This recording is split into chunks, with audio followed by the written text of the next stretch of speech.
You will see this test everywhere. The story goes, scrape the hair. If the powder is white, it has cuticles. Therefore, it is raw and unprocessed. Yeah, that's completely wrong. And as I was one of the first people to introduce this step online 5 years ago, you can see some white powder going out.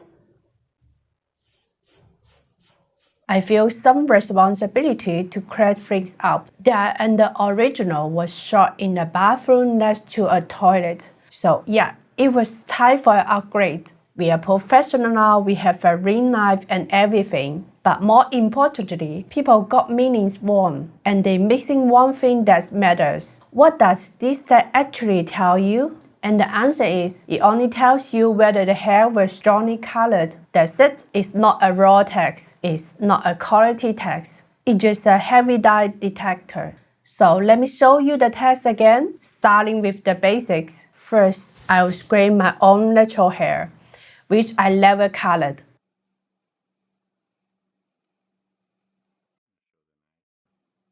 As you can see, the powder that comes off is completely white. Here is one of our backlight bundles. This is processed for hair that's been colored to an even shade of black. Because of the dye, the powder should turn brown. And as I predicted, the powder is clearly brown. So the basic rule seems simple, right? Natural color produces white powder, and the color for hair produces a brown powder. Unfortunately, it's a bit more complex than that. It's not just black and white as it seems, or brown and white in this case. So let's start with a simple question. What is truly white? Look at this paper here. On its own, it looks perfectly white. But the moment we slide these seconds, even whiter shade next to it, your eyes instantly tell you that you were wrong. This shows that your eyes also suck at telling whether your white scrape result is quite white or actually colored. Now let me show you what makes everything worse. This is my own natural hair, the same hair that scraped white before. But this time, I used a very sharp scissors. Brown. And look at that. The powder isn't white anymore and it starts having some color. Now you start thinking this hair was colored. So why did that happen? Well, hair is mostly made of a protein called keratin, which is natural milky white. This keratin makes out the two main layers of the hair. On the outside is the cuticle, the hair's first line of defense. It is a thin, protective layer that shields the hair's core, and it has no pigment of its own. They look thirsty!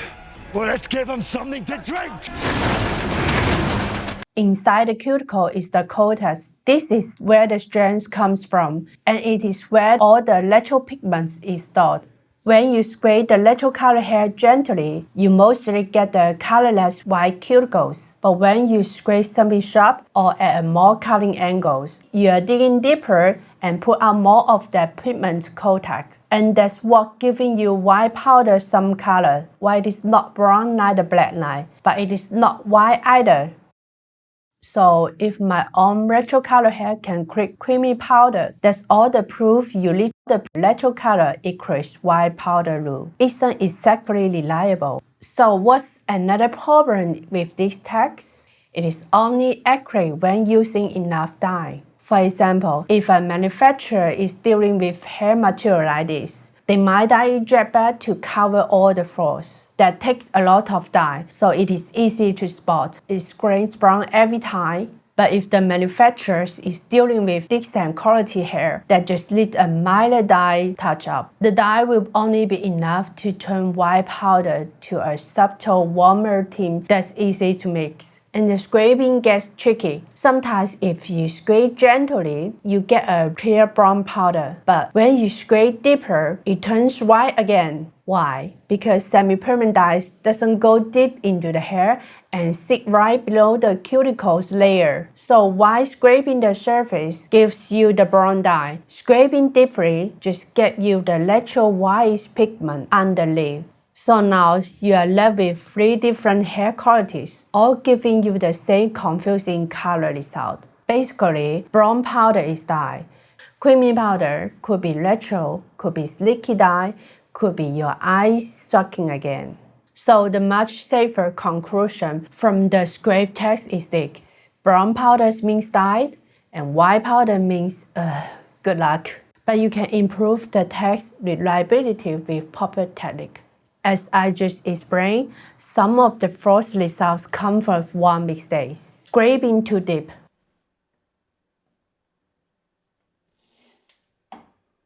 Brown.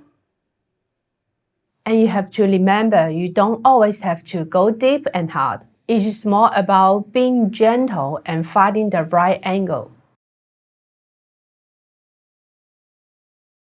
The result we are after is mainly from scraping the cuticle layer. So ideally, start with a relatively brown paring knife with a flat surface.